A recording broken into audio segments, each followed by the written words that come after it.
Hi friends, Imran Hashmi, Disha Patani ప్రధాన పాత్రలు పోషించిన ఆవారపన్ 2 సినిమా నిన్న రిలీజ్ అయింది. ఈ హిందీ సినిమా ఎలా ఉందో ఇప్పుడు చూద్దాం. ఆవారపన్ 2007లో రిలీజ్ అయిన సూపర్ ఫ్లాప్ సినిమా, కానీ ఆ సినిమాలో పాటలన్నీ సూపర్ హిట్. నేను విజయవాడ అన్నపూర్ణ థియేటర్లో చూశాను. బీభత్సమైన ఫ్యాన్స్, బీభత్సమైన అరుపులు ఉండేవి. ఇమ్రాన్ హష్మి వచ్చినప్పుడు అంత ఫ్యాన్స్ ఉండేవారు ఇమ్రాన్ హష్మికి. అయితే ఆ సినిమాలో ప్లస్ పాయింట్స్ ఏంటంటే అద్భుతమైన సాంగ్స్. హీరోయిన్ శ్రియా కూడా చాలా క్యూట్గా ఉంటుంది ఆ సినిమాలో. ఆ సినిమాకి ఇది సీక్వెల్, అంటే సీక్వెల్ అనకూడదు, చెట్టు పేరు చెప్పి కాయలు అమ్ముకుంటారు చూసారా, ఆ టైప్ సినిమా ఇది.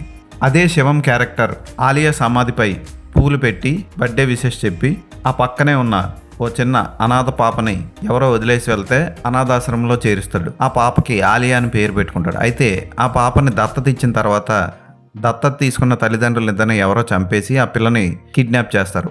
ఆ హ్యూమన్ ట్రాఫికింగ్ మాఫియాని నడిపేది జొరావర్. ఈ జొరావర్ గాడు శాడిస్ట్ గాడు. వాడికి ఒక తమ్ముడు ఉంటాడు, వాడు హాఫ్ నాలెడ్జ్. వాడికి అక్క ఉంటుంది, ఆవిడ మంచి మ్యూజిషియన్. అయితే తండ్రినే చంపేసి సామ్రాజ్యాన్ని ఆక్రమించుకున్న ఈ జొరావర్ని ఎదిరించి శివం ఏం చేశాడు అన్నది, 40 మంది పిల్లల్ని ఎలా కాపాడాడు అన్నది కథ. రొటీన్ రొట్ట కథ. పోనీ టేకింగ్ ఏమన్నా బాగుందంటే అంత గొప్పగా లేదు. అస్తమాను ఆవారపన్ సినిమాలోని పాటలను రిపీటెడ్గా వెనక్కి వేసుకుంటూ ఉంటే మనం కొత్త సినిమా చూస్తున్నామా లేకపోతే ఆ పాత సినిమానే చూస్తున్నామా అన్న ఫీలింగ్ కలుగుతుంది మనకి. ఆ పాటలు చాలా బాగుంటాయి నిజమే, కొత్త పాటలు కొట్టలేరా.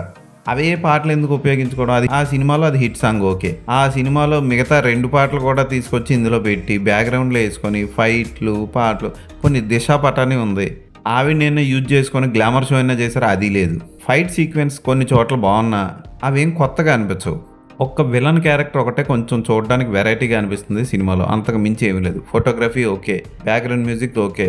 ఇంకా చెప్పాను కదా, పాత సినిమాలో పాటలు తీసుకొచ్చి పెట్టడమే తప్ప కొత్తగా ఏం చేసిందేం లేదు. కొత్తదనం లోపించింది ఈ సినిమాలో. మళ్ళీ దీనికి పార్ట్ 3 కూడా ఉందన్నట్టు మళ్ళీ హీరోని కంటైనర్లో పెట్టి మూసేసి సినిమాని ఎండ్ చేస్తారు. ఇమ్రాన్ హష్మి ఎప్పటిలాగే బాగానే చేశాడు, కాకపోతే పర్ఫార్మెన్స్కి స్కోప్ ఉన్న ఒక్క సీన్ కూడా ఉండదు.